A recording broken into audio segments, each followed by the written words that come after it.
알겠습니다. 참 잘 오셨습니다. 이제 설교를 시작하면 언제 끝나나 걱정하시겠지만 늦지 않게 끝내도록 하겠습니다. 그 정도 센스는 있어요. 이제 우리 야민 선교사님은 이제 강도사고시를 봐야 돼요. 감사하게도 또 우리 교단에서 이제 안수를 받게 되는데, 그러려면 이제 6월달에 강도사고시를 봐야 되는데, 제가 여쭤봤더니 한국어로 봐야 된답니다. 기도 많이 해주시고요. 네. 제가 이제 강도사고시를 볼 때가 언제였냐면 2007년이었어요. 2007년이었는데 그때가 딱 1907년에 평양에 대부흥이 있었던 지 한 100년이 지난 시점이었기 때문에 강도사고시의 이 고사 과목이 설교가 있고요, 성경 주해가 있고 논문이 있어요. 먼저 내고 그다음에 필답고사가 또 있거든요. 근데 논문 주제가 평양 대부흥 운동이었습니다. 수많은 이 논문 자료를 계속 이렇게 자료를 수집하고 정리하다가 읽다가 한 장의 사진을 보게 되었는데요. 그 사진을 보자마자 충격을 받아서 한동안 멍하니 멈춰서서 그 사진을 보면서 참 감격했던 그런 기억이 납니다. 15년이 지났는데도 잊혀지지 않는 사진이기 때문에 여러분과 함께 나눠보려고 찾아봤는데, 아쉽게도 이게 오래된 기록이라 인터넷에 남아있지 않고 제 책에도 없더라고요. 그래서 찾을 수 없었습니다. 그 사진은 뭐냐면, 전에 말씀 한번 드렸는데, 어떤 한 남자가 까만색 솥 아시죠? 그 솥, 아궁에 있는 그 솥, 예전에 그 솥을 이 끈으로 묶어서 뒤에 이렇게 솥을, 마치 우리 만화에 나오는 거북이 그런 거북이 용사처럼 이렇게 뒤에다가 까만 솥을 들러매고, 묶어서 들러매고 길을 가는 거였습니다. 경상도에서 평양을 향해 걸어갔어요. 왜 갔을까요?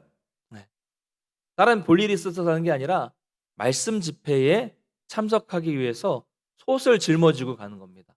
왜 솥을 짊어지고 가요? 뭐 가다가 불을 때워서 밥을 지어 먹기 위해서 그렇게 솥을 둘러매고 올라가는 모습이었습니다. 그 당시에 300km 이상을 걸어가신 분들도 있다고 하고요. 제가 보니까 한 안동 이 정도에서 평양이 한 300km 가까이 되는 것 같고, 부산에서는 한 500km 되더라고요. 그러니까 그 이상을 걸어갔던 사람들이 많이 있었다는 거죠. 그래서 제가 어, 사진을 찾다 보니까 다른 사진을 하나 찾았는데, 한번 띄워주시겠습니까? 네. 보이시죠? 1907년 평양으로 가던 행렬 중에 있었던 사람의 모습입니다. 저 뒤에 지게에 짊어지고 있는 게 뭐냐면 쌀이에요, 쌀. 그러니까 자기들이 먹을 쌀을 짊어지고 평양까지 올라가는 겁니다. 뭐 요즘 학생들은 에이 뭐 가다가 사 먹으면 되죠, 이렇게 말하겠지만, 여러분 불가능하다는 거 잘 아시잖아요. 뭐 오직 이들이 왜 이렇게 올라갔냐면, 오직 그 말씀 사경회의에 참석하기 위해서 몇 날 며칠을 이렇게 걸어 올라갔다는 거죠. 참 감동이 돼요. 당시에 이 선교사님들의 기록을 보면 대단한 기록들이 많은데요. 우리가 잘 아는 이 언더우드 선교사님이 이 한국인의 말씀 사경회에 대해 기록한 기록이 있습니다. 잘 들어보십시오. 한국인들은 며칠씩 걸어서 사경회에 참석했는데, 적게는 200여 명, 많게는 1,800명이 모여서 2주가량 성경을 배운다. 이렇게 대규모 말씀 사경회에 참석한 사람들은 또 각자 고향으로 돌아가서 소규모 말씀 사경회를 개최하는데, 어느 지역은 1년에 192회를 개최해서 연인원 1만 명을 기록하기도 했다. 역시 여러분들은 이 정도로 놀라지도 않으시죠? 놀랍지도 않으시죠? 대단한 거예요. 여러분, 요즘에 말씀 집회를 월화수 3일만 한다고 해도 모이기 쉽지 않죠? 바쁘다고 하잖아요. 여러분, 우리가 이렇게 부흥운동 하니까 무슨 뭐 우리가 열심히 살아보자 하는 이 새마을운동 같이 이런 걸 생각하실 수 있겠는데, 이 부흥운동은요, 말씀을 통한 신앙 회복 운동을 말하는 겁니다. 말씀을 통한 신앙의 회복 운동. 물론 주체는 우리가 뭔가 해보자라는 인간이 주체가 아니라 성령님이 주체예요. 성령님이. 그래서 이런 어떤 모임을 했는데 놀라운 부흥이 일어났다. 후대에 나중에 부운동이다라고 얘기를 하는 거지, 우리가 뭔가를 인위적으로 하는 것은 절대로 아닙니다. 또 이 당시에 부흥이 있었던 당시에 이 집회는요, 어떤 집회였냐면 말씀을 연구하는 집회였습니다. 말씀을 연구하는 집회. 그러니까 요즘 흔히 말하는 것처럼 뭐 개인기 좋은 목회자가 강단에 올라가 가지고 막 뛰어다니면서 뭐 넘치는 끼를 드러내면서 성도들을 뭐 막 슬픈 얘기해서 막 울리고 또 웃기고 뭐 이런 원맨 쇼를 하는 그런 집회가 아니라 말씀을 한 구절 한 구절씩 짚어가면서 꼼꼼하게 체계 있게 연구하는 것, 사경회. 여기서 사자가 조사하다 이런 의미입니다. 말씀을 경을 낱낱이 조사하는 모임, 성경을 낱낱이 조사해서 연구하는 모임이 바로 사경회였다는 거죠. 그래서 몇 날 며칠을 그냥 철저하게 말씀 하나만, 다른 거 예화 이럴 필요 없어요. 그냥 말씀만 가지고 철저하게 하나하나 풀어가면서 그 말씀에 나오는 의미를, 그 뜻을, 은혜를 깨닫게 되었을 때 말씀이 거기서 제대로 역사하게, 말씀 자체에 힘이 있으니까 말씀이 역사하게 되었고, 꼭 그것이 놀라운 회개운동으로 나타나서 영적 대각성이 일어나게 된 것입니다. 할렐루야. 여러분, 부흥에는 항상 말씀이 있고 말씀이 있으면 항상 거기에 회개가 있다고 말씀을 드렸습니다. 어떤 부흥, 제대로 된 역사 가운데 있었던, 성경에 있었던 미스바도 마찬가지고요. 어떤 부흥 운동이든 간에 거기에는 말씀이 있었고요, 말씀을 통한 회개가 있었습니다. 이게 부흥의 특징입니다. 또 부흥은요, 뭐 우리 부흥했다 뭐 이런 거, 여러분 우리끼리만, 자기들끼리만 은혜 받았다 이게 아니에요. 부흥은 성경을 보면, 역사를 보면 나만 아는 게 아니라 믿지 않는 사람들까지도, 주변에 있는 사람들까지도 다 알게 되는 특징이 있었어요. 저기 뭔 일 났나? 다 알았어요. 1907년에 평양은 기독교인들뿐만이 아니라 온 도시가 들썩일 정도의 놀라운 변화가 있었습니다. 말씀이 제대로 역사하면 이런 기적이, 역사가 나타나게 되는 것입니다. 여러분, 이 일은 실제로 우리나라, 이 기독교, 우리나라 역사에 실제로 있었던 일입니다. 그때 그렇게 뿌려진 말씀의 씨앗이 결실을 맺게 된 것이 바로 이 한국 땅의 교회죠. 그리고 지금 우리 성도들, 우리가 다 그 결실이에요. 세계 역사 이래로 이런 예는, 유래를 절대로 찾아볼 수 없는 놀라운 부흥의 역사가 이 땅에 있었습니다. 그런데 요즘에는 우리에게 이런 말씀에 대한 여러분 사모함이 있으십니까? 지금도 이런 역사가 나타나고 있습니까? 정말 그 말씀에 대한 갈급함, 내가 이 하나님의 말씀을 들어야만 나는 살 수 있는 사람이다, 이런 절박함이 있으세요? 아유 목사님, 지금이 어느 때인데 그때와 비교하십니까? 그때랑 다르잖아요. 그렇습니까? 여러분, 세월이 아무리 지나고 시대가 아무리 변해도 사람은 여전히 죄인입니다. 그리고 죄의 문제는 오직 변하지 않는 말씀만으로만 해결될 수 있다는, 말씀으로만 해결이 가능하다는 사실도 여전히 변화가 없습니다. 그러므로 우리는 말씀을 들어야만 살아갈 수 있는 존재입니다. 말씀에 대한 사모함이 없으면 말씀이 들어오질 않아요. 말씀이 들어오지 않으면 우리의 영혼은 죽습니다. 죽었는데 뭘 성장이니 성숙이니 얘기할 수 있어요? 말할 수 없는 거예요. 지난 시간에는 예수님은 나의 참된 가족은 누구냐? 하나님의 뜻대로, 하나님의 말씀대로 행하는 자라야 나의 가족이다 라고 말씀하셨고요. 오늘부터는 그 말씀에 대한 유명한 비유의 말씀을 하고 있습니다. 이 비유는 씨 뿌리는 자의 비유예요. 농부가 씨를 뿌리는 모습을 상상하시면 되는데요, 씨는 각각 다른 종류의 밭에 뿌려집니다. 뭐 아시다시피 씨는 복음을 말해요. 말씀을 말합니다. 오늘날에도 전 세계에 천국 복음이 뿌려지고 있어요. 지금도 뿌려지고 있는데 그 반응에 따라서 결과는 다르게 나타나더라. 이것이 바로 오늘 이 비유의 핵심적인 내용입니다. 쉽죠? 쉬워요. 너무 잘하는 말씀이고 내용도 어렵지 않습니다. 자, 오늘 본문에는 네 종류의 밭이 등장합니다. 첫 번째, 씨가 길가에 뿌려집니다. 여러분, 길가 어떤 곳입니까? 길가의 흙은 단단하기 때문에 뿌리를 내릴 수 없습니다. 근데 여러분, 길가는 처음부터 길이 아니었죠? 처음부터 단단한 흙이 아니었습니다. 오랜 세월 동안 사람들이 밟고 다니고 마차가 지나다니고 말이 지나다니고 하다 보니까 그 부드러웠던 흙이 단단하게 다져져서 아주 단단해진 거죠. 그럼 이처럼 사람의 마음도 처음부터 단단한 것은 아니었어요. 여러분 주변에 있는 어린아이들을 보십시오. 얼마나 순수합니까? 마음이 참 부드러워요. 너무 부드러워서 복음을 전할 때도 아이들한테 복음을 전하면 마치 스폰지가 물을 빨아들이듯이 잘 흡수가 돼요. 잘 받아들입니다. 그랬던 아이들이 나이가 들고 세상을 경험하고 지식이 쌓이고 자기의 어떤 경험이 축적되니까 가치관이 형성되다 보니까 그 마음이 단단해지고 그 마음이 강팍해지는 것입니다. 그래서 복음을 전해도 어때요? 튕겨나가요.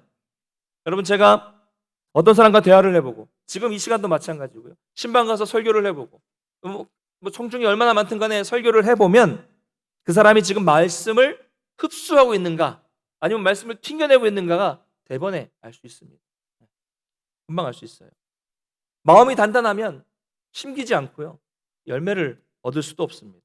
그래서 아예 심겨지지 않으니까 지나가던 새가 그 씨를 보고 말씀을 보고 물어서 먹어버리게 되는 것입니다. 여러분 우리 주변에 이런 사람들이 많습니다.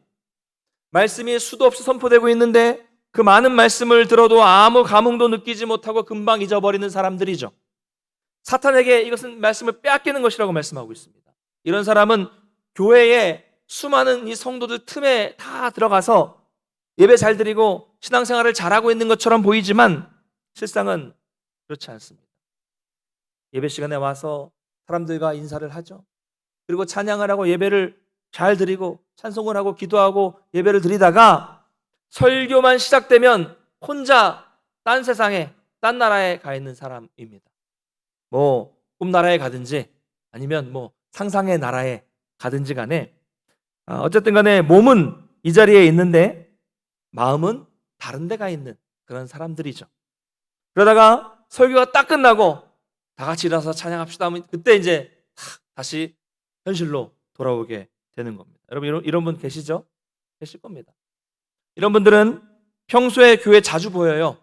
봉사하는 자리에도 나오시고 청소하는 자리에도 나오시고 식사하는 자리, 놀러 나오는 자리에 다 나오시는데 은혜 받아야 할 그 자리에만 없습니다. 은혜 받아야 할 그때만 딴 생각을 하고 있는 거예요. 겉으로는 괜찮은 신앙인처럼 보이지만 마음이 강팍하고 단단해서 한 번도 그 심령 속에 말씀이 제대로 심기지 못한 사람인 것이죠.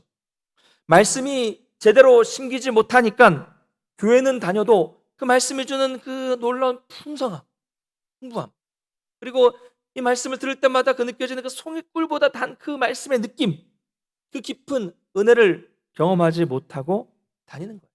늘 말씀은 뿌려지지만 말씀을 늘 빼앗기기 때문에 10년, 20년, 30년 다녀도 늘 수준은 고수준에 머물러 있는 그런 사람입니다. 오늘날 이런 분이 참 많아요. 여러분은 과연 어떠십니까? 둘째, 씨는 또 흙이 얕은 돌밭에도 뿌려집니다. 돌밭은 얇기는 하지만 흙이 있어요. 그래서 뿌리를 일단 쉽게 내릴 수는 있습니다. 그러나 그 밑에는 또 돌이기 때문에 그 뿌리는 깊이 내리지 못해서 결국 말라 죽게 되는 그런 땅입니다. 자, 이 사람은 처음에는 말씀을 기쁨으로 받아들인 사람입니다. 길가에 떨어진 것처럼 강팍한 사람은 아니기 때문에 일단 말씀을 받아들인다는 거죠. 야, 이거 참 신기하다. 놀랍다. 좋다라는 것을 깨닫고 은혜를 경험하기도 했습니다. 그러나 믿음의 기초가 약하고 뿌리가 약하기 때문에 이 성경이 말씀하시는 것은 그래 괜찮기는 하지만 세상의 것과는 너무 다르다는 생각이 들어요. 그래서 쉽게 포기하고 마는 그런 뿌리가 약한 사람입니다. 은혜 받으면 눈물도 흘릴 줄 알아요. 또 어떤 때는 자기 혼자 은혜라는 은혜는 다 받은 것처럼 막 온통 티를 내고 너무 은혜 받았어 라고 말하고 다닙니다. 그러나 그 감정은 잠시뿐입니다. 교회 안에는요 길가와 같은 사람들도 많이 있지만 사실은 돌밭과 같은 사람들이 더 많습니다. 잠깐 경험하는 거예요. 분명히 예배 때 은혜를 받고 눈물을 흘리면서 내가 정말 주님을 위해 살아야겠다라고 고백하지만 조금 고난이 생기고 조금 어려움이 생기고 문제가 생기면 믿음에 대한 흥미를 쉽게 잃어버리는 사람입니다. 다분히 감정적인 신앙의 소유자며 초보적인 신앙을 가진 사람을 말하고 있는 것입니다. 셋째, 씨는 또 가시떨기에도 떨어집니다. 이 밭은요 흙도 좋아요. 돌도 없습니다. 예수님의 말씀이 천국 복음이라는 것을 깨닫고 눈물을 흘리기도 합니다. 그래서 이 사람은 보면 이 신앙이 잘 자라니까 열매를 곧 맺을 것처럼 보입니다. 그러나 실제로는 두 마음을 품고 있는 사람이에요. 쉽게 말하면 양다리를 걸치고 있는 사람이에요.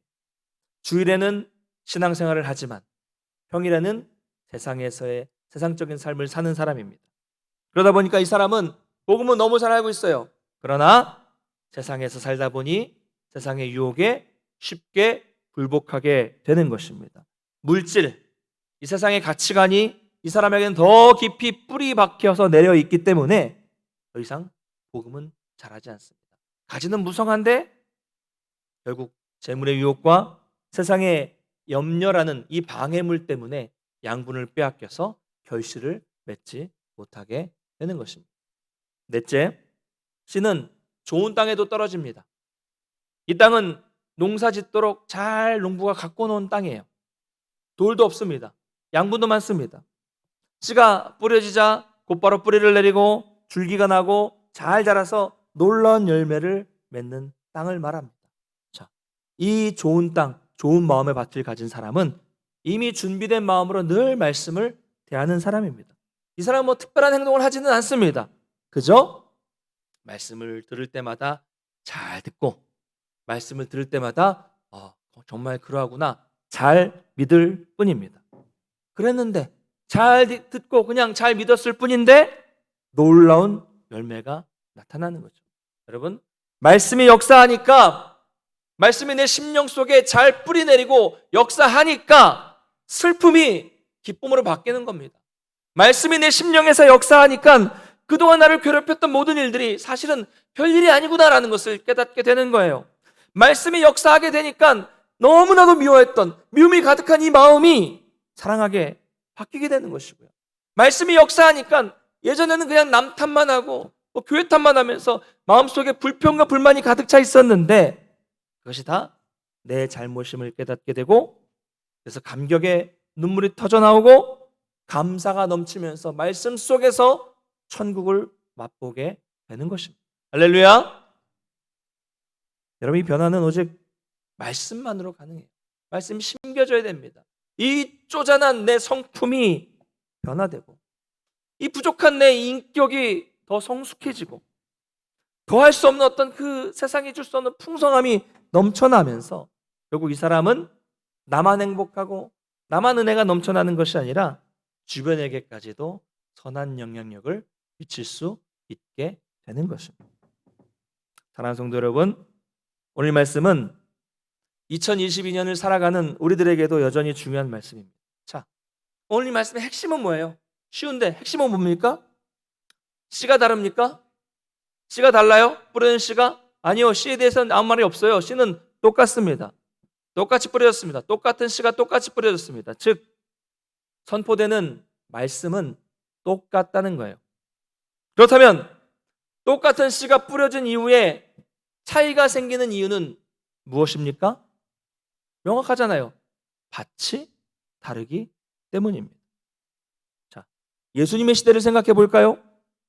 예수님이 살아계셨던, 예수님이 이 땅에 같이 계셨던 그 시대에는 조금만 그 예수님 주변에 살던 사람들은 관심을 가지면 누구나 다 예수님의 입에서 직접 퍼져나오는 강력하고 권위 있는 하나님의 말씀, 하나님의 아들이신, 하나님이신 그분이 직접 전하는 말씀을 누구나 들을 수 있었어요. 뭐예요? 저자, 직강. 그렇죠? 네, 들을 수 있었습니다. 우리가 계속 여태까지 이 마태복음을 통해서 살펴본 말씀을 보아도 당시 사람들은요, 예수님의 입에서 나오는 그 육성으로 나오는 그 귀한 말씀을 들었습니다. 말씀만 들었습니까? 게다가 보너스로 예수님이 직접 보이셨던 손을 내밀어서 병자를 고치시고 귀신을 쫓아내시는 그 기적까지 자신의 눈으로 직접 볼 수 있었습니다. 예수님이 이 땅에 살았던 그 3년 동안은 그 누구도 경험해 보지 못했던 아주 특별한 3년, 특별한 시간이었어요. 그런데 반응은 어땠습니까? 직접 예수님이 계셨는데 반응은 어땠어요? 우리가 살펴본 대로 그 말씀을 받아들여서 예수님의 제자가 된 사람들이 있었습니다. 소수였죠. 이런 반응이 있었고요. 또 어떤 사람들이 있었습니까? 말씀이 이거 뭐고 상관없이 그냥 예수님이 좋은 거 주시니까, 병자 고쳐주니까, 오병이어 기적 베풀어 주시니까 그냥 아무 생각 없이 따라다니는 사람들이 있었어요. 무리들이죠. 또 이런 종류가 한 무리 있었고요. 그런가 하면 예수님의 말씀이 놀라운 말씀이라는 것을 깨닫고 눈앞에서 기적이 벌어지는 것을 보았지만 예수님을 인정하지 않고 무시하면서 오히려 공격까지 하는 종교 지도자들의 부류가 있었습니다. 제자, 무리, 지도자들, 대적자들이죠. 왜?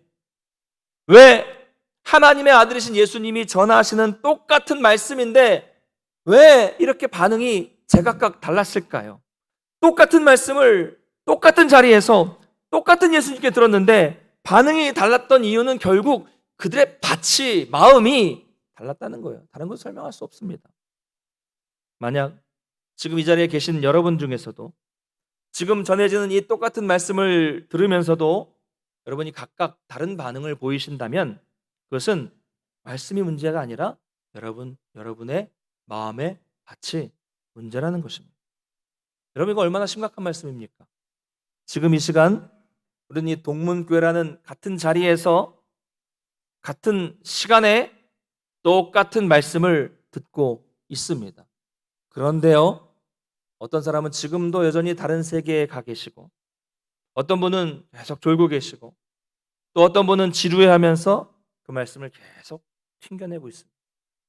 반대로 똑같은 시간에 똑같은 말씀과 똑같은 장소에서 들으면서 어떤 분은 정신이 번쩍 드는 분도 계시고요.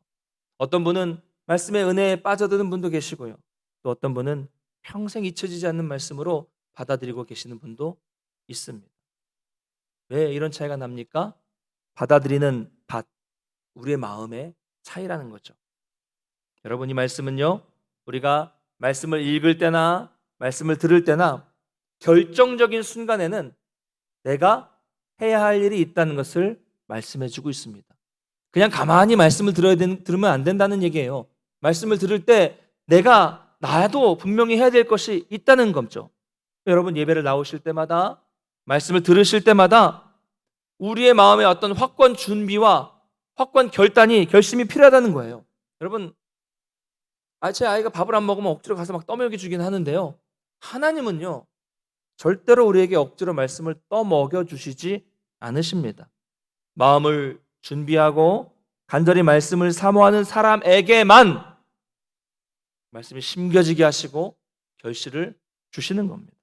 여러분, 그러므로 길가와 같은 우리의 마음, 돌밭과 같은 그런 우리의 마음, 가시떨기와 같은 그런 마음의 밭을 갈아엎어서 좋은 땅으로 만들어야 할 책임은 누구한테 있다는 거예요? 나에게 있다는 겁니다. 나에게 있어요. 어떤 분은 이렇게 말씀하십니다. 좋은 땅이 되는 것은 우리가 할 수 있는 일은 아니고 하나님의 은혜로만 가능하다라고 말씀하시는데요, 맞는 말입니다.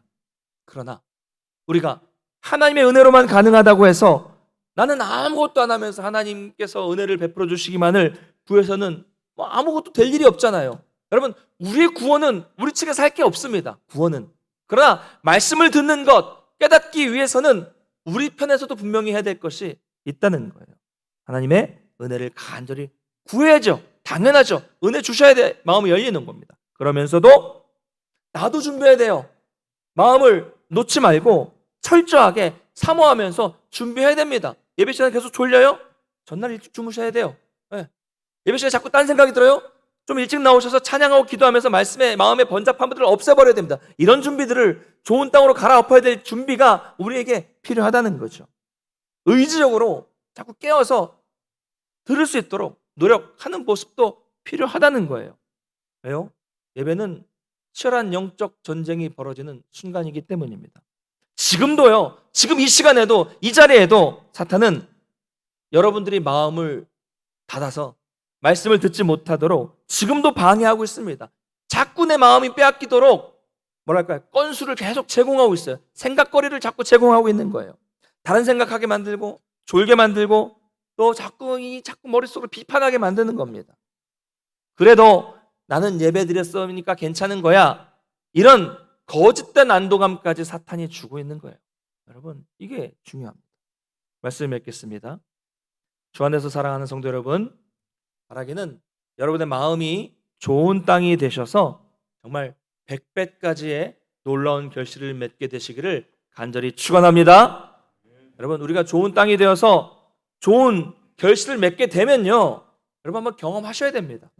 좋은 결실을 맺게 되면 세상의 문제들은 더 이상 보이지 않게 돼. 그거 별거 아닌 거였구나. 보이지 않게 됩니다. 말씀이 결실을 하게 되면 우리의 인격과 성품이 변화되어서 더 성숙한 삶을 살게 되는 거예요. 말씀이 결실을 맺게 되면 주님과의 이 깊은 교제를 통해서 우리는 날마다 정말 더 넉넉하고 풍성한 삶을 살아가게 되는 것입니다. 이런 삶은 세상에 감당할 수 없는 삶이고요, 이런 삶은 세상에 엄청난 영향력을 주게 되어 있습니다. 내가 풍성하고 내가 행복하고 내가 기쁘면 나만 행복한 게 아닙니다. 나로 인해서 세상에까지도 좋은 영향력을 풍기며 살게 되는 거예요. 여러분 모두가 이런 삶을 꿈꾸시기를 주님의 이름으로 축원합니다. 여러분, 좋은 땅이 되게 해달라고 먼저 간구하십시오. 주님, 내 마음이, 내 밭이 좋은 땅이 될 수 있도록 인도해 주세요. 간구하시고, 하나님의 말씀이 살아서 내 속의 역사에서 그 능력이 내 삶을 온통 지배하는 삶이 되게 해달라고 기도하시고, 말씀으로 인해서 늘 풍성하고 늘 감사가 넘쳐 흐르는 삶, 성숙한 우리가 이 땅에서 선한 영향력을 끼치는 삶, 바로 이런 복된 삶을 살아가시는 우리 모든 성도들 되시기를 주님의 이름으로 간절히 축원합니다.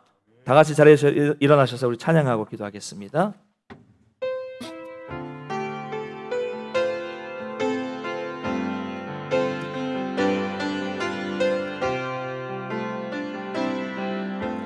말씀 앞에서 경외함으로 주께 홀로 섭니다. 생명의 말씀 읽고 순종해 주를 예배합니다. 기록된 말씀 힘이 있어서 진리로 우리를 거룩해 하며, 거룩한 말씀 세세 영원히 복음이 되어 말씀하시네.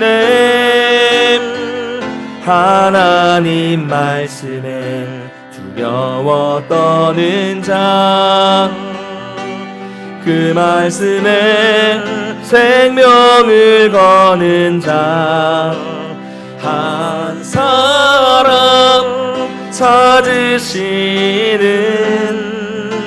주님의 약속을 믿어 하나님 말씀에 운명을 거는 자, 순종하며 주 따라가는 자, 영원한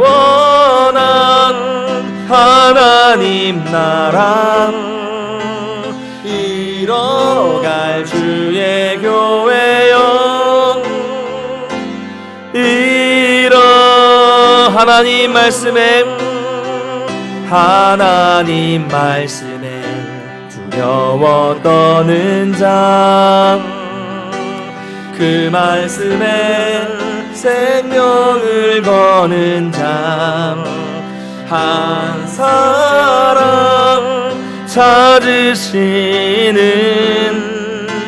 주님의 약속을 믿어 하나님 말씀에 운명을 거는 자, 순종하며 주 따라가는 자, 영원한 하나님 나라 이뤄갈 주의 교회여, 일어나라.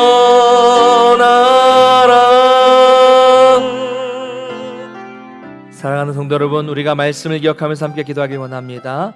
하나님, 날마다 내 마음을 준비시켜 주셔서 길가와 같은 내 마음, 돌밭과 같은 내 마음, 가시떨기와 같은 그 마음의 밭을 갈아엎어서 좋은 땅이 될 수 있도록 항상 내 마음을 지켜주셔서 정말 말씀이 내 심령에 살아 역사하게 해주셔서 놀라운 결실을 맺게 해주시고 내가 풍성한 삶을 살 수 있도록, 주님과 동행하는 삶을 살 수 있도록 도와주셔서 나만 행복한 것이 아니라 이 지역에도, 이 주변에도, 세상에도 선한 영향력을 미치며 살아갈 수 있는 풍성함을 나에게 허락해달라고 기도하겠습니다. 아울러서 기도하실 때 우리 코로나가 속히 사라질 수 있도록 기도해 주시고, 우리의 일상과 예배가 회복되고 교회가 회복될 수 있도록 기도해 주시고, 우리 선교 보고 하셨던 베트남 우리 김은주 야민 선교사님 가정과 또 사역을 위해서 기도해 주시고, 우리 환우들 위해서 같이 기도하며 나가겠습니다. 같이 우리 주여 한번 부르시고 합심으로 기도하며 나가겠습니다. 주여, 참 좋으신 하나님 아버지의 사랑을 정말로 감사를 드립니다. 오늘 우리 가운데 말씀을 허락해 주셔서 우리가 말씀을 어떻게 대해야 되는가, 우리가 말씀을 어떻게 받아들여야 되는가를 다시 한번 깨달을 수 있도록 인도하시니 감사를 드립니다. 하나님, 길과 같은 내 마음, 돌과 같은 내 부족한 마음, 가시떨기 같은 마음을 아버지 불쌍히 여겨주셔서 이 마음을 아버지 붙잡아 주셔서 좋은 땅이 되도록 도와주시고, 내가 이 마음의 밭을 갈아엎어서 준비하여서 좋은 땅이 될 수 있도록 도와주셔서 말씀이 심겨질 때마다 그 말씀이 뿌리를 내리게 해주시고 그 말씀이 잘 자라게 해주셔서 그 말씀이 열매를 맺을 수 있도록 붙잡아 주셔서 하나님, 내가 주님과 동행하는 성숙한 삶이 되게 하여 주시옵소서. 정말 내가 행복하여서 이 세상에 선한 영향을 미칠 수 있는 은혜를 주님 베풀어 주시고 아버지 인도해 주시옵소서. 우리 성도들 붙잡아 주시고 코로나가 속히 사라질 수 있도록 붙잡아 주시고 우리의 일상과 예배가 잘 회복될 수 있도록 붙잡아 주시고 교회가 회복되게 해주시고 우리 베트남의 김은주 야민 선교사님 붙잡아 주시고 깜북교회를 붙잡아 주시고 하나님 채워주시고 은혜 내려주시며 우리 하늘 붙잡아 주셔서 태어나고 회복하는 놀라운 역사를 허락해 주시고 붙잡아 주셔서 더욱더 감사가 넘치고 은혜가 넘치는 복된 삶이 될 수 있도록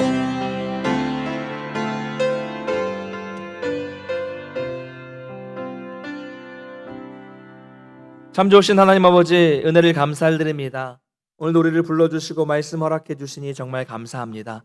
우리가 말씀을 들었던 것처럼 무엇보다도 말씀을 듣기 전에 항상 하나님께서 우리의 마음을 움직여 달라고 기도하게 해주시고 우리의 이 정말 부족한 길과 같은 마음, 돌밭과 같은 마음, 가시떨기와 같은 마음의 밭을 잘 갈아엎어서 좋은 땅으로 바꿀 수 있도록 우리를 붙잡아 주시고 인도해 주시옵소서. 그래서 말씀이 선포될 때마다, 말씀이 뿌려질 때마다 그 말씀이 우리 속에서 싹을 틔우고 잘 자랄 수 있도록 붙잡아 주셔서 결국에는 놀라운 결실, 100배까지 결실을 맺는 놀랍고 풍성한 은혜를 경험할 수 있도록 도와주셔서 내 신앙이, 내 삶이 더 성숙해지도록, 내 삶에 기쁨이 넘치도록, 말씀을 통해서 내 삶에 은혜가 넘치도록 바꿔주셔서 내 삶이, 우리 가정이, 우리 교회가 지역에, 주변에 더욱 선한 영향력을 미치며 살아갈 수 있는 복된 우리의 삶이 될 수 있도록